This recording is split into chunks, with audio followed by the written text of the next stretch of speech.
జై తెలంగాణ. మేము తెలంగాణ బ్రాహ్మణ ఉద్యమకారుల వేదికగా, ఐక్య వేదికగా మొన్నటి శనివారం రోజున ఇక్కడే ప్రెస్ మీట్ నిర్వహించారు. మా ముఖ్య ఉద్దేశం కూడా మూడే విషయాల్లో చెప్పాము. ఏంటంటే తెలంగాణ ప్రపంచంలో నెంబర్ 1 కావాలి అనే ఆకాంక్షను సంసిద్ధం చేయడానికి తెలంగాణలో సోషల్ రీజనింగ్ కావాలి. సబ్బండ వర్గాలతో తెలంగాణ బ్రాహ్మణ ఉద్యమకారుల వేదిక, ఐక్య వేదిక కలిసి పనిచేస్తుంది అని చెప్పడం. రెండో విషయం ఏంటంటే తెలంగాణ చరిత్రను భావి తరాలకు తెలియాలని ఒక చరిత్ర రాయడానికి ముందుకు రావడంతో పాటు తెలంగాణ కోసం పోరాటం చేసినటువంటి వాళ్ళకి ఒక ప్రాతినిధ్యం కావాలి అని ఈ వేదిక కోరు. దాంతోపాటు మూడో విషయంగా తెలంగాణతో సంబంధం లేని వ్యక్తులు తెలంగాణలో ఉన్న కొందరిని మొదలుపెట్టి బాస్ అనే పదాన్ని పెట్టి ఒక ఆర్గనైజేషన్, ఒక ప్రైవేట్ ఆర్మీ లాగా పనిచేస్తూ ఆ బాస్కి చీఫ్ కోఆర్డినేటర్గా ఉన్న వ్యక్తి తెలంగాణ బ్రాహ్మణ సంక్షేమ పరిషత్కి పెడితే ఆయన ఆ బాస్ అనే పదాన్ని మేము విమర్శించాం. జరిగింది మిత్రులారా ఇదే. అయితే అక్కడ జరిగింది ఏంటంటే మిత్రులారా, ఏ సమయానికి అయితే ఇక్కడ ప్రెస్ మీట్ నిర్వహిస్తున్నామో అదే సమయంలో ఒక ప్రైవేట్ ఛానల్లో వాళ్ళు ఇంటర్వ్యూలు ఇస్తూ వాళ్ళు ఒక ప్రోగ్రాం పెట్టుకున్నారు. ఆ ప్రోగ్రాంలో వాళ్ళు మాట్లాడిన తీరు ఎంత దారుణం అంటే ఒక 5-6 అంశాలు నేను మీ ముందు ఉంచుతున్నాను. అయితే ఇక్కడ ఉన్న వేదిక ఆ రోజు ఏదైతే అనుకున్నామో దళిత సబ్బండ వర్గాలతో కలిసి మేము పనిచేయాలనుకున్నామో ఆ దానికి ప్రతీకగా మా ఆత్మీయులు, తెలంగాణ ప్రైడ్ ఆఫ్ తెలంగాణలో ఉన్నటువంటి అమ్మగారు, అందరికీ ఆదర్శనీయురాలైనటువంటి అమ్మగారు సదాలక్ష్మి గారి పుత్రులు, అలాగే వారి తండ్రి గారు కూడా రామాయణ ప్రవచకులుగా పద్మశ్రీ లాంటి గొప్ప గొప్ప అవార్డ్స్ అందుకున్నటువంటి మహాత్ములు ఉన్నారు. అలాంటి వారు మా సోదరుడు డాక్టర్ వంశదేవ్ గారికి కూడా ఇందులో భాగంగా అడగగానే వారు భాగమయ్యారు. ఇక్కడున్న మిత్రులకి మేము కోరుతుంది ఏంటంటే ఆ రోజు జరిగిన అంశాలు మొట్టమొదటిగా అక్కడ జరిగింది కొన్ని అంశాలు మీకు తెలియజేస్తాను మిత్రులారా. మొదటగా అక్కడ జరిగింది ఏంటంటే వాళ్ళు బాహాటంగానే తెలంగాణ ఉద్యమకారులను వాళ్ళు విమర్శిస్తూ వాళ్ళు మాట్లాడిన మాటలు ఎంత దారుణంగా ఉన్నాయి అంటే మొట్టమొదటిగా వాళ్ళు మాట్లాడింది ఏంటంటే తెలంగాణ ఉద్యమకారులు ఒక అమ్మ ఒక అయ్యకు పుట్టినట్టయితే అని అన్నారండి. మేము తెలంగాణ ఉద్యమకారులుగా తెలంగాణ కోసం పోరాటం చేసి బ్రాహ్మణ అభ్యున్నతి కోరుకొని ఇన్ని చేసిన తర్వాత మా తల్లిదండ్రుల యొక్క పవిత్ర బంధం పైన ఈరోజు అత్యంత ఏయమైన అన్పార్లమెంటరీ లాంగ్వేజ్లో వారు మాట్లాడడం జరిగింది. దీన్ని మేము ఖండించదామని ఇట్లాంటి విషయాలు కొన్ని జరిగాయి, దాన్ని ఖండిద్దామని శ్రీధర్ బాబు గారి దగ్గరికి నిన్న మా సోదరి విమలక్క గారిని, అలాగే మన పాషం యాదగిరి అన్నను, అలాగే మన వాకిటి బీసీ బిడ్డ, మన సబ్బండ వర్గాల బిడ్డ శ్రీహరి గారిని, అలాగే మైనార్టీ నాయకులు మా కాన్స్టిట్యూన్సీకి సంబంధించిన షబీరెడ్డి గారిని, వీళ్ళందరినీ కలిశారు. కలిసిన తర్వాత ఈరోజు శ్రీధర్ బాబు గారు కలిస్తే అక్కడ రద్దీ ఉండడం వల్ల ఈరోజు కూడా అక్కడ ప్రజావాణి అనేది ఉంటుంది కాబట్టి గాంధీగూడలో కలిసే ప్రయత్నం చేసి శ్రీధర్ బాబు గారి దృష్టికి తీసుకెళ్ళి ఇవన్నింటి విషయంలో ఒక పరిష్కారం మేము ఆశించాం. అది మా తప్పు కాదు. మేము చాలా సాత్వికమైన పద్ధతిలో గాంధీ వాళ్ళతో వెళ్తే ఎంత ఏయంగా శ్రీధర్ బాబు గారు అక్కడ ఏదో ప్రెస్ మీటింగ్కి వెళ్తుంటే తెలంగాణ నా కొడుకులకి సిగ్గు ఎక్కువ లేదు, ఈ నా కొడుకులు అమ్మ అయ్యకుంటున్న కొడుకులు శ్రీధర్ బాబు దగ్గర బిచ్చగాలు నిలబడితే శ్రీధర్ బాబు వెళ్ళిపోయాడు అన్న తర్వాత మా ఆత్మ ఘోషించింది తెలంగాణ అమరుల ఆశయ సాధన కోసం పోరాట బాట పట్టాల్సిందే అని ఈరోజు తెలంగాణ బిడ్డలము మేము తెలంగాణ బ్రాహ్మణ సంక్షేమ పరిషత్తుని 2-3 కలిసి ముట్టడికి ప్రయత్నం చేశాం. అయితే ఆ మొన్న ప్రెస్ మీట్లో వారు అన్న అంశాలు ముందుస్తున్నారు మిత్రులారా. ఒకటి, తెలంగాణ బ్రాహ్మణ ఉద్యమకారులు ఒక అమ్మ ఒక అయ్యకు గుర్తుంటే అని అన్నారు. ఇది చాలా చాలా ఆక్షేపణీయం. దాంతోపాటు ఎవరో ఒకరి గురించి ఆయన వ్యాఖ్యలు చేస్తూ వాళ్ళొక లోపల సరే వాళ్ళకి వ్యక్తిగతంగా ఏమైనా ఇబ్బందులు ఉండొచ్చు, వాళ్ళ వ్యక్తిగత పక్కన పెట్టారు. ఒక బ్రాహ్మణ సంఘ నాయకుల గురించి మాట్లాడుతూ వారు ఏమైనా అనడమే తప్పు. అలాంటిది భారత రాజ్యాంగ స్ఫూర్తితో ఉన్నటువంటి నడుస్తున్న ఈ గవర్నమెంట్, రాహుల్ గాంధీ గారు జై సంవిధానాన్ని రాజ్యాంగాన్ని పెట్టుకున్నారు. రాజ్యాంగం నిర్మాత ఎవరు? మన ఒక బిడ్డ అంబేద్కర్ మహాశయుడు.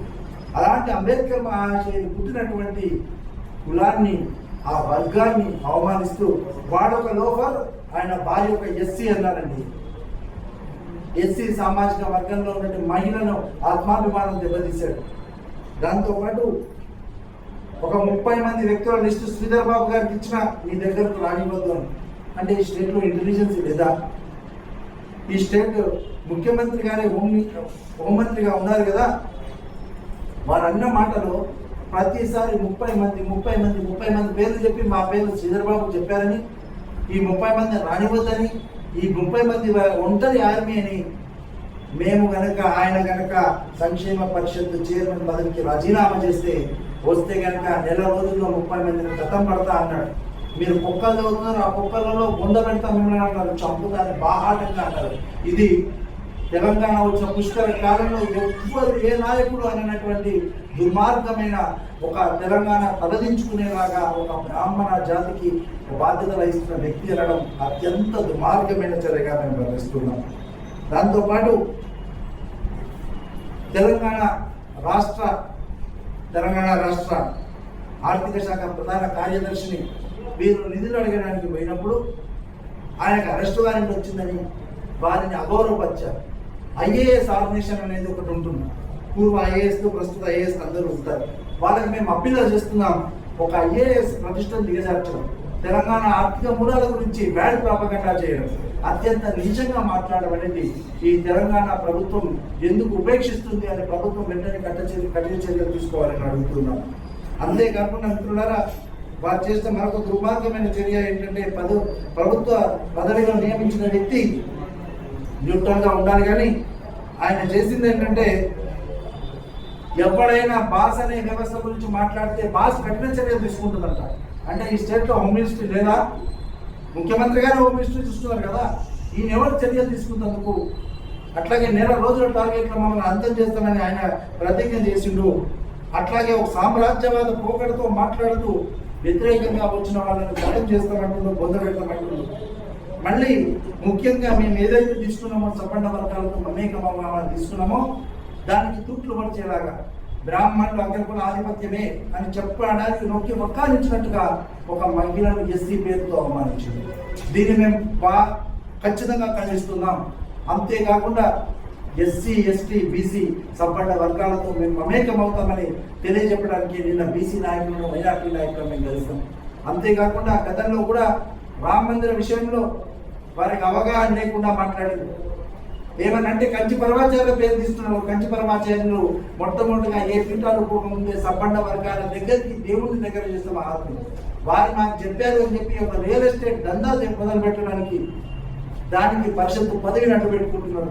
ఇక ఈయన పెద్ద బాస్ అయితే చిన్న బాసు ఈ లడ్పోటు కలిపి ఉంటారు.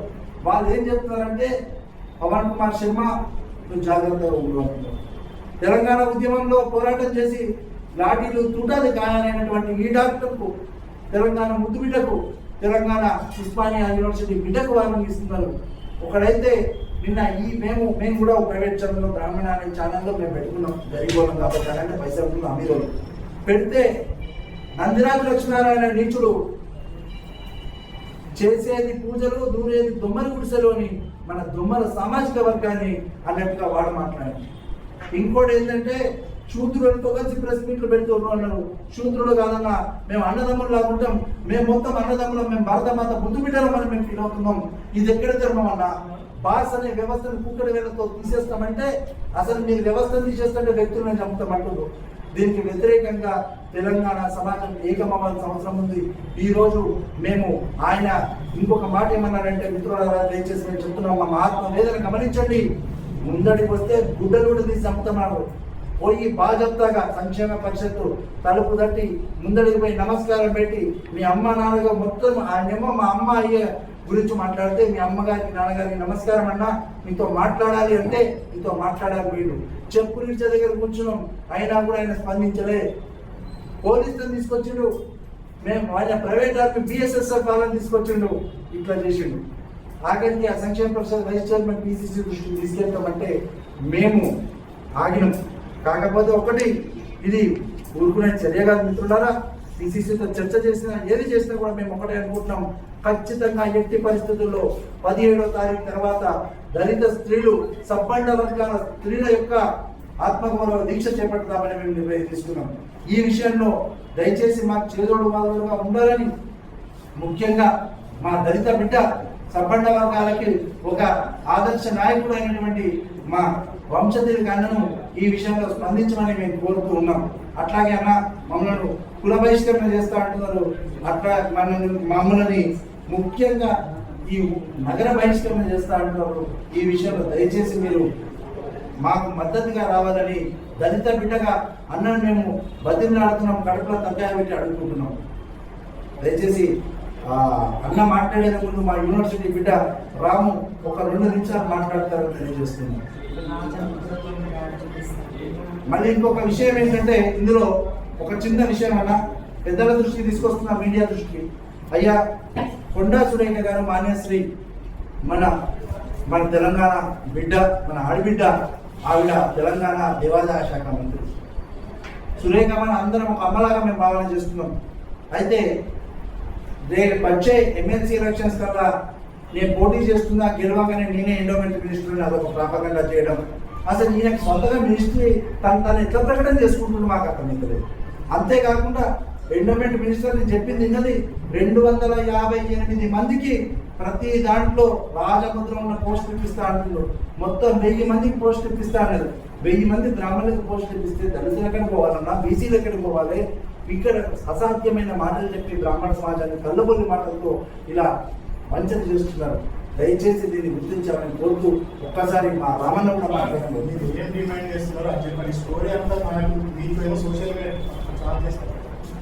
సోషల్ మీడియా చైర్మన్ గా ఉన్నటువంటి బసవరాజు శ్రీనివాస్ గవర్నమెంట్ వెంటనే బర్తరఫ్ చేసి ఆయన పైన కఠిన చర్యలు తీసుకొని ఆయన దళిత సబ్బండ వర్గాల విషయంలో, తెలంగాణ ఉద్యమకారుల విషయంలో ఆయన చేసిన దాని మీద కేసులు సుమోటోగా బుక్ చేయాలని, దీని విషయంలో తెలంగాణ సమాజం మాకు హిమ్మత్ ఇవ్వాలని, మా తోడు నిలవాలని మేము కోరుకుంటున్నాం. అట్లాగే పిసిసి వెంటనే ప్రదేశ్ కాంగ్రెస్ కమిటీ తెలంగాణ బ్రాహ్మణ ఉద్యమకారులతో అలాగే సబ్బండ వర్గాలతో చర్చకు రావాలని మేము పిలుపునిస్తూ ఉన్నాం. దాంతోపాటు రేపు 17వ తేదీ తర్వాత దళిత మహిళల కోసం, సబ్బండ వర్గాల మహిళల కోసమే తెలంగాణ బ్రాహ్మణ ఉద్యమకారుల వేదిక నుంచి మేము మహిళా ఆత్మగౌరవ దీక్షను కూడా ధర్నా చౌక్లో చేపట్టబోతున్నాం అనేది కూడా తెలియజేస్తున్నాం.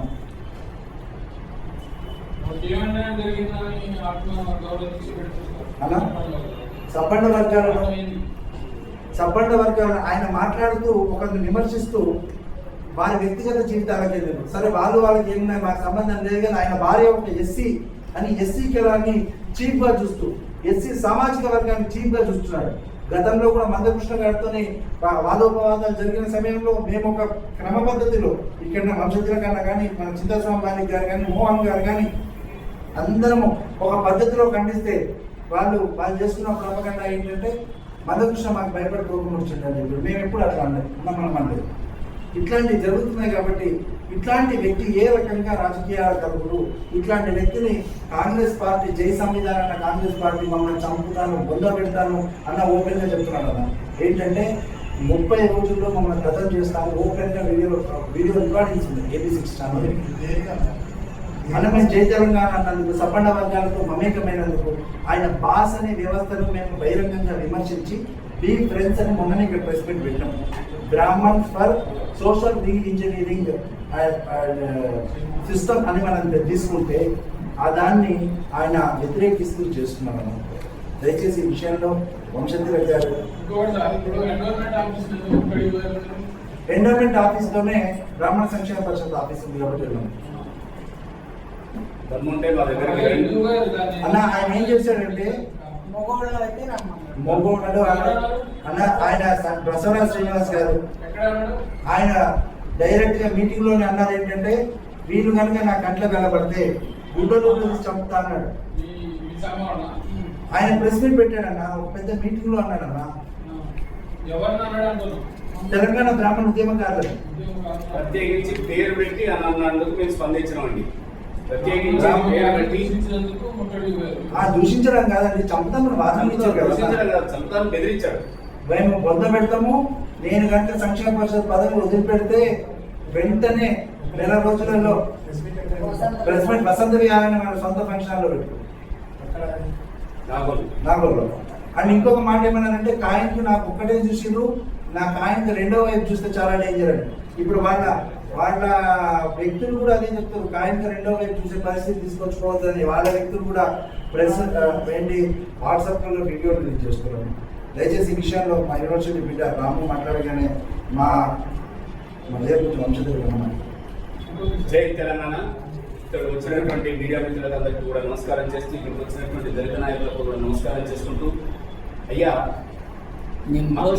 నా పేరు గంపా రామారావు శర్మ, తెలంగాణ బ్రాహ్మణ ఉద్యమకారుల వేదిక, బ్రాహ్మణ ఐక్య వేదిక రంగారెడ్డి జిల్లా అధ్యక్షుడిగా ఉన్నానండి.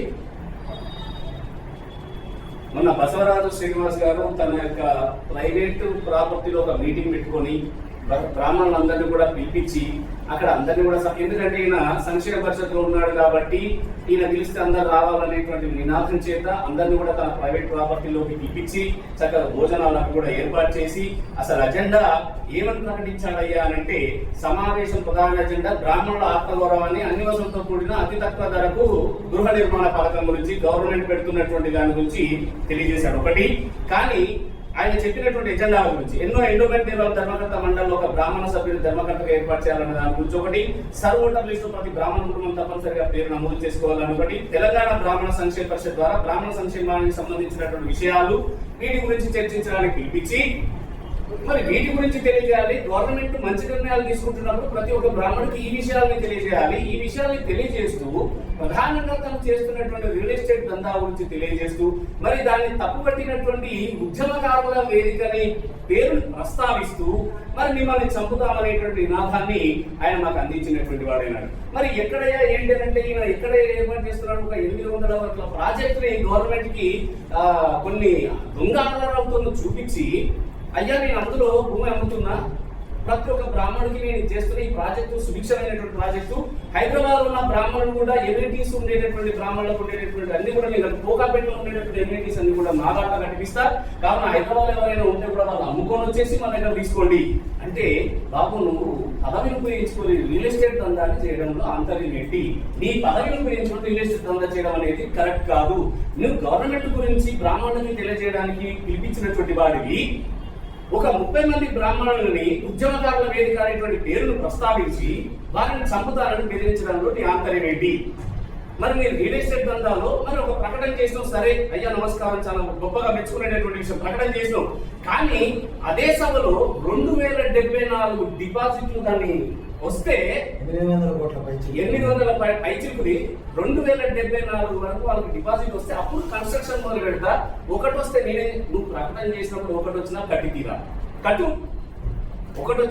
తీరాలి. కానీ 2074 వస్తే నేను కడతాను లేకపోతే నా కట్టను అనేటువంటిది శ్రీధర్ బాబు గారికి, వాళ్ళ దగ్గర మన ఐటీ శాఖ మంత్రి శ్రీధర్ బాబు గారికి వీళ్ళందరికీ కూడా దాన్ని ఇచ్చేసి ఏదో మసిపూసి మారేడుకాయ చేసి వాళ్ళని కూడా ఒప్పించేసి ఇది మంచి ప్రాజెక్ట్ అనేటువంటి వినాలంటే వాళ్ళు కూడా ఒప్పుకోవడం జరిగింది.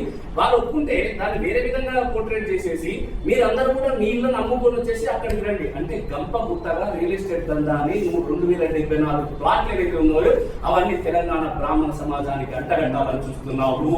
ఇది మొత్తానికి నువ్వు మానుకోవాలి, ఈ ప్రాజెక్ట్ నిలిపివేయాలనేది మా ప్రధానమైనటువంటి డిమాండ్. దాని ప్రాజెక్టులు వచ్చేసి ఇబ్రహీంపట్నం దగ్గర ఇక్కడ తన 18 ఎకరాలు 20 ఎకరాలు ఉందనేటువంటి మాట చెప్పుకుంటున్నాడు. అక్కడెక్కడ అమ్ముడుపోని భూముల్ని తెలంగాణలో ఈ ల్యాండ్ ఎవరి పేరు ఉందో తెలియదు. ఇవన్నీ అక్కడ చూపించాం. దీన్ని తొందరలోనే మేము ఆధారాలతో సహా బయట పెడతాం. బసవరాజ్ శ్రీనివాస్ నీ మా గుడ్డలో తీసుకొడతానన్నావు, బిడ్డ గుర్తుపెట్టుకో, నీ గుడ్డలో తీసి బ్రాహ్మణ సమాజం ముందు మీకు కొడతాం, నిలబెడతాం. బాగా నిలబెడతాం. ఇది గుర్తుపెట్టుకో బసవరాజ్ శ్రీనివాస్.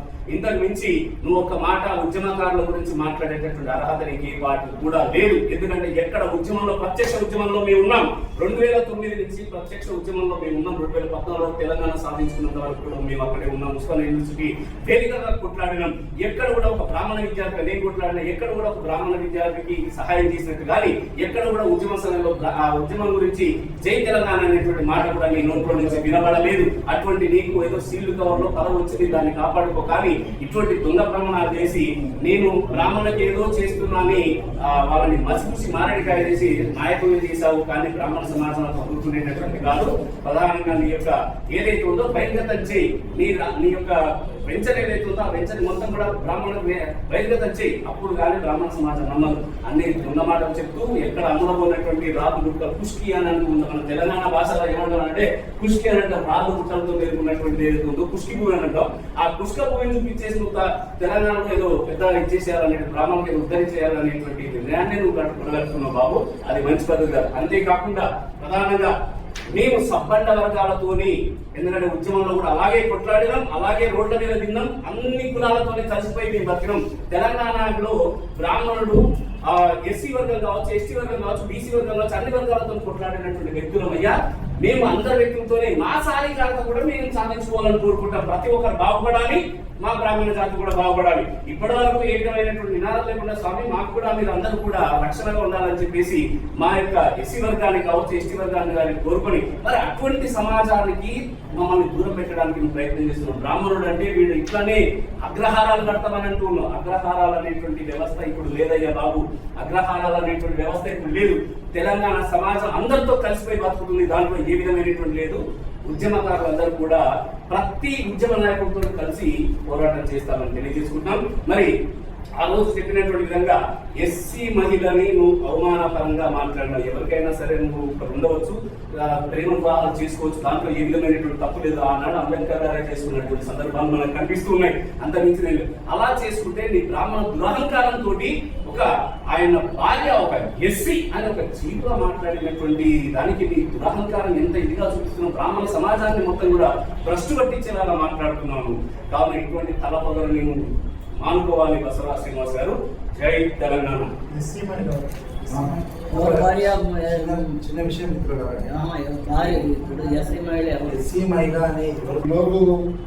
తెలంగాణ ఉద్యమకారుల వేదిక ద్వారా యజ్ఞ పవన్ కుమార్ గారు మాతో గతంలో కూడా మేము సామాజిక సంస్థ వేదిక మాజీ అధ్యక్షుడిని కొందరికి పేర్కొనవచ్చు. డాక్టర్ టిఎన్ వంశతిలక్, టిఎన్ సదలక్ష్మి గారు అబ్బాయి తెలంగాణ ఉద్యమకారుని 1969 ఉద్యమకారుని సదలక్ష్మి గారు అబ్బాయి. అయితే యజ్ఞ పవన్ కుమార్ గారితో పాటు దళిత క్రిస్టియన్స్ యొక్క విషయం వచ్చినప్పుడు మేమందరం కలిసి ఒక ప్రముఖ ఛానల్లో ఒక పక్క బ్రాహ్మణులు, ఒక పక్క మాలమాది గారు కలిసి ఒక వేదికను నిర్వహించాం, డిబేట్ని నిర్వహించాం. కలిసి పనిచేస్తామని చెప్పి సబ్బండ వర్ణాలతో కలిసి పనిచేస్తాం.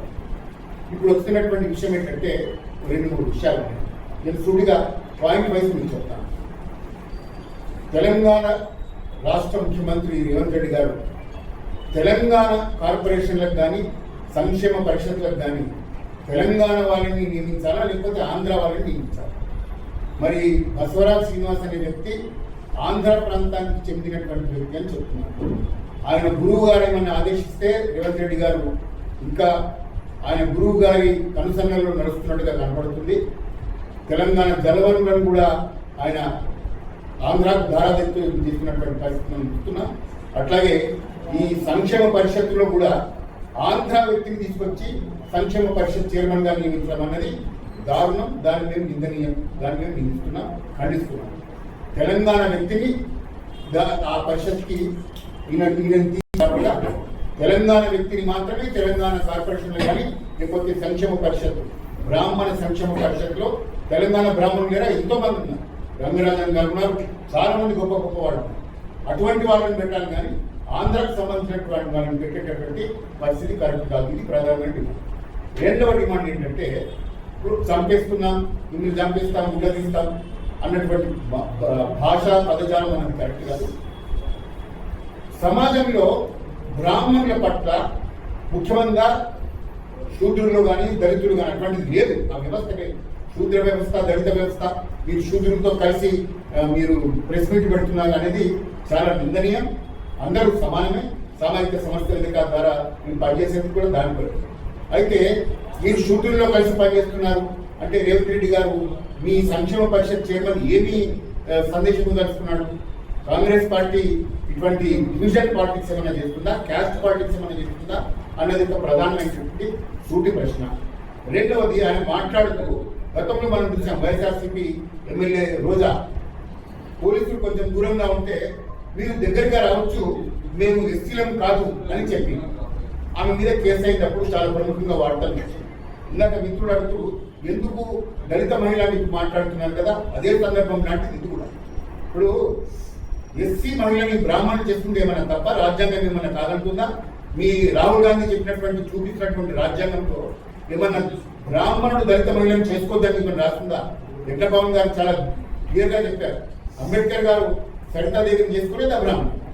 సో సమసమాజం కోసం పనిచేస్తున్నటువంటి వ్యక్తులను, సంవిధానాన్ని మనం కాపాడుతున్నామని చెప్తున్నటువంటి కాంగ్రెస్ పార్టీ వ్యక్తి ఆయన మీ బ్రాహ్మణ సంక్షేమ పరిషత్తు చైర్మన్ గా ఉండి ఒక గవర్నమెంట్ పదవిలో ఉండి ఆయన లోఫర్, ఆయన భార్య ఒక ఎస్సీ అంటే ఎస్సీ కావడం ఏమన్నా దుర్మార్గమా లేకపోతే రాజ్యాంగానికి వ్యతిరేకమా? దీన్ని తప్పకుండా మేము ఖండిస్తున్నాం, దీన్ని వ్యతిరేకిస్తున్నాం. యజ్ఞంపవన్ శర్మ గారు మన మహిళా ఆత్మగౌరవం కోసం ఎటువంటి ఏదైతే దీక్ష చేపుతారో దానికి తప్పకుండా మేము అందరం హాజరవుతాం. ఇప్పుడు తక్కువ మంది కనిపిస్తున్నట్టున్నాం, పెద్ద మొత్తంలో హాజరవుతాం, అన్ని వర్గాల వాళ్ళు హాజరవుతాం. దీన్ని తప్పకుండా ఖండిస్తూ బసవరాజు శ్రీనివాస్ అనే వ్యక్తి ఏ పార్టీకి చెందినటువంటి వ్యక్తి నాకు తెలియదు, కానీ ఆంధ్ర ప్రాంతానికి చెందినటువంటి వ్యక్తిని మీరు నియమించడం అన్నది నిందనీయం. ఆయన మళ్ళీ అగ్రహారం నిర్మిస్తున్నా అంటున్నారు. అంటే ఇప్పుడు మీరు రేవంత్ రెడ్డి గారు ఇప్పుడు అగ్రహారాలు లేకపోతే ఎస్సీ కాలనీలు లేకపోతే బీసీ కాలనీలు సపరేట్ గా నిర్వహిస్తున్నటువంటి వారిని మీరు ఆయన ద్వారా మీరు చేస్తున్నారా, లేకపోతే ఆయన చేస్తుంటే మీరు ఏమైనా ప్రోత్సహిస్తున్నారా? నాకు నేను సూటి ప్రశ్న ఇస్తున్నా రేవంత్ రెడ్డి గారు. శ్రీధర్ బాబు గారు కూడా సూటి ప్రశ్న ఇస్తున్నారు. అగ్రహారం అన్న పేరుతో మీరు బ్రాహ్మణ వర్గాన్ని మీరు విడదీసి మేమేమో కలిపే ప్రయత్నం చేస్తున్నాం. తెలంగాణ ఉద్యమకారులుగా సామాజిక సమస్త వేదిక సబ్బడ్డ వర్ణాలందరూ కలిసి సమాజాన్ని కలిపే ప్రయత్నం చేస్తుంటే కాంగ్రెస్ పార్టీ విచ్ఛిన్నం చేసేటటువంటి ప్రయత్నం చేస్తున్నట్టుంది. ఇది మానుకోవాలి. ఇది మానుకోకపోతే పెద్ద ఎత్తున ఉద్యమం చేస్తాం, పెద్ద ఎత్తున రేవంత్ రెడ్డిని నిలుస్తాం, శ్రీధర్ బాబు నిలుస్తాం. ఇటువంటి ప్రయత్నాలు మానుకోవాలి. ఇటువంటి ప్రయత్నాలు మానుకోకపోతే ప్రజలు ఖచ్చితంగా బుద్ధి చెప్తారు. దళిత వర్గాలు అసలే బ్రాహ్మణుల పట్ల కొంత వ్యతిరేకత ఉంది. ఏంటి ఇదిగో మాట్లాడు, అసలు ఈ క్యాస్ట్ సిస్టమ్ తీసుకొచ్చింది బ్రాహ్మణులు, అది కాదు పరిస్థితి. కానీ అంటున్నాను, ఇప్పుడు అంబేద్కర్ గారికి అంబావాడేకర్ అనేటువంటి ఆయన టీచర్, ఆయన అంబేద్కర్ అనేటువంటి పదం ఆయనకి ఇచ్చారు. యాక్చువల్లీ అంబేద్కర్ గారి పేరు అంబావాడేకర్, అంబేద్కర్ గారు. అంబేద్కర్ పేరు ఎవరిది? ఒక బ్రాహ్మణ ఉపాధ్యాయుడు. ఆయన ధారాదత్తం చేసి అంబేద్కర్ గారికి ఇచ్చారు. అంత మంచి గొప్ప సమన్వయంతో సమాజం సాగే ప్రయత్నంలో కూడా మీరు మళ్ళీ దాన్ని విచ్ఛిన్నం చేసే ప్రయత్నం చేస్తున్నారు. దానికి ప్రధానంగా హోంమంత్రి ఉన్నటువంటి రేవంత్ రెడ్డి గారు దాన్ని ప్రోత్సహిస్తున్నటువంటి అటువంటి క్యారెక్టర్ ఉన్నటువంటి వ్యక్తిని బ్రాహ్మణ సంక్షేమ పరిషత్కి చైర్మన్ గా నియమించడం ఖండిస్తున్నాం. దాన్ని మేము నిలదీస్తాం, ప్రతి ఫోరంలో నిలుస్తాం. ఆయన తక్షణమే దాన్ని బర్తరఫ్ చేయాలి, ఆయన తీసేసేయాలి. ఇవి అగ్రహారాలు కానీ మీరు కమ్యూనిటీ పెట్టుకోండి. అప్పుడు సపరేట్ గా అగ్రహారం పెట్టుకుంటామని చెప్పేసి సపరేట్ గా ఎస్సీ కాలనీ పెట్టుకుంటామని, ముద్రాజ్ కాలనీ, మాల కాలనీ, మాదిగ కాలనీ ఏంటంటే ఇది ఎక్కడికి పోతుంది? కాంగ్రెస్ పార్టీ ఎక్కడ తీసుకుపోతుంది? శ్రీధర్ బాబు గారి దృష్టికి తీసుకుపోయిన తర్వాత కూడా దాన్ని సరిదిద్దేటటువంటి చర్యలు తీసుకుపోతే కష్టం. ఆయన బహాటంగా మిమ్మల్ని చంపేస్తాం, బట్టలు తీసుకొడతాం అని టీవీలో మాట్లాడుతుంటే మరి హోమ్ మినిస్టర్ గారు ఏం చేస్తున్నారు? ఈ రాష్ట్రానికి అసలు హోంమంత్రి ఉన్నాడా? ఎడ్యుకేషన్ మంత్రి అయితే లేడు, హోంమంత్రి అయినా ఉన్నాడా కనీసం అని మేము నిలుస్తున్నాం. దీన్ని ఖండిస్తున్నాం. తప్పకుండా చేసేటటువంటి దీక్షలు సామాజిక సమస్యలు పాటించడానికి, దాన్ని పెంపొందించడానికి మేమందరం కలిసికట్టుగా ప్రయత్నం చేస్తాం. తప్పకుండా సమాజం, భారత సమాజం సమానమైనటువంటి సమాజాన్ని వైపు అడుగులేస్తూ ఉంటుంది. ఇటువంటి బసవరాజ్ శ్రీనివాస్ కానీ ఇంకొకరు కానీ రేవంత్ రెడ్డి కానీ ఇంకెవరు వచ్చిన ఆగనే అనదు. ఖచ్చితంగా సమాజం నిర్మిస్తాం. సంక్షేమ పరిషత్ ఆఫీసు దేవాదాయ అడగటానికి వెళ్ళారా లేకపోతే మామూలుగా వెళ్ళారా? సార్ మమ్మల్ని ఒక అమ్మాయి అడిగారు కదా, ఎప్పుడు అడిగారు? ఎక్కడ? శనివారం ఇక్కడ మనం ప్రెస్ మీట్ పోయిన శనివారం ఇక్కడ ప్రెస్ మీట్ అవుతున్న సమయంలో వసంత్ నాగోల్ మండపడ ఫంక్షన్ హాల్లో వాళ్ళు ప్రెస్ మీట్ వాళ్ళు మీటింగ్ పెట్టుకొని బాగా అన్నారు. అదే మిమ్మల్ని నేను విమర్శించాను. అడిగాము ముందుకు వస్తే గుడ్డలు కూడా తీసుకుంటాము అంటే ఎందుకంటున్నారన్నా నేను అడగలేదు. దానికి వారు కనీసం మమ్మల్ని 30 రోజుల సమయం నుంచి చంపేస్తామని అన్నాడు. దాని గురించి ఎట్లా అన్నా ఏంటి అడుగుదామని వెళ్ళాను. ఆయన కనీసం మేము అక్కడ చెప్పులు పెడితే రేవంత్ రెడ్డి గారి ప్రభుత్వం కనుమూసుకుందా బాహటంగా వీడియోలో చంపేస్తామంటే ఏం చేస్తున్నారు? ఒక గవర్నమెంట్ పదవి ఉన్నటువంటి వ్యక్తి మేము 30 రోజుల్లో చంపేస్తాం, గుట్ట గురించి చంపేస్తాం, మొదలు పెడతామంటే ఏం చేస్తున్నారు? అసలు భూమించడం ఉండాలి ఈ రాష్ట్రానికి. అసలు అటువంటి బ్రాహ్మణ వ్యవస్థ మీద అవగాహన లేనటువంటి వ్యక్తిని సంక్షేమ పరిషత్ ఆయన మీద అట్రాసిటీ కేసు పెట్టాలి. గురించి నేను ఆయన మీద అట్రాసిటీ కేసు పెట్టాలి. శూద్రులతో కలిసి నువ్వు ప్రెస్ మీట్ ఎట్లా పెడతావంటే నేను అడుగుతున్నా, నువ్వు శూద్రుల్ని వేరే చేస్తున్నావా? శూద్రులు అంటే ఎవరెవరు వస్తారన్నా మీకు అందరికీ బాగా తెలుసు. కేవలం దళితులు మాత్రమే రాదు, రెడ్లు చౌదరులు అందరూ వస్తారు. అంటే కేవలం బ్రాహ్మణ సమాజాన్ని కలిపే ప్రయత్నం చేస్తున్నావు, వాళ్ళ సంక్షేమం చేస్తున్నావు, విడదీసే ప్రయత్నం. మళ్ళీ 1000 మందికి ఆయన మీద అట్రాసిటీ కేసు పెట్టేటటువంటి దాని కూడా మీరు ఎక్స్ప్లోర్ చేయండి. నేను కనుక్కొని ఎస్సీ కమిషన్ వాళ్ళతో మాట్లాడతాను, తప్పకుండా ఆయన మీద చర్యలు భర్తలు చేయాలనేటువంటి ఆలోచన మాకు ప్రధానమైన డిమాండ్ సార్. అతను ఆయన ఏదైతే ఎస్సీ మహిళ అంటే ఏంటది నాకు అర్థం కాదు. ఎస్సీ మహిళ ఆయన ఒక సన్నివేశాన్ని మాట్లాడుతూ ఆయన ఒక లోకం ఒక బ్రాహ్మణ వ్యక్తి బహుశా వీళ్ళు దాంట్లో ఎవరు ఒక బ్రాహ్మణ వ్యక్తి ఒకేసి మీళ్ళని చేసుకున్నాడు అంటే తప్పేంటి? ఆయన ఇష్టపడి చేసుకున్నాడు కదా. ఆయన ఒక లోఫర్, ఆయన భార్యకు ఎస్సీ అంటే ఎస్సీ మహిళకు లోఫర్ అన్నట్ట, లేకపోతే ఎస్సీ మహిళలో ఉండడం కూడా తప్ప అన్నట్ట? ఎస్సీ మహిళని విమర్శించారు. ఎస్సీ మహిళలు కించపరిచాడు. వీళ్ళు explore the possibility of atrocity. ఇది ప్రధానంగా రాయని వాడన. We are exploring the possibility of SC atrocity case on that particular chain. Okay, thank you. ప్రధానమైన డిమాండ్ అతను భర్తలు చేయడమే. ఇప్పుడు మన పోస్ట్ ఇంకోటి ఏంటంటే సామాజిక సమస్య వేదిక మాజీ అయోధ్య విషయంలో కూడా ఆయన అవగాహన ఇష్టం వచ్చినట్టుగా మాట్లాడారు. మాదిగా సమరస్త వేదిక మాజీ అధ్యక్షుడు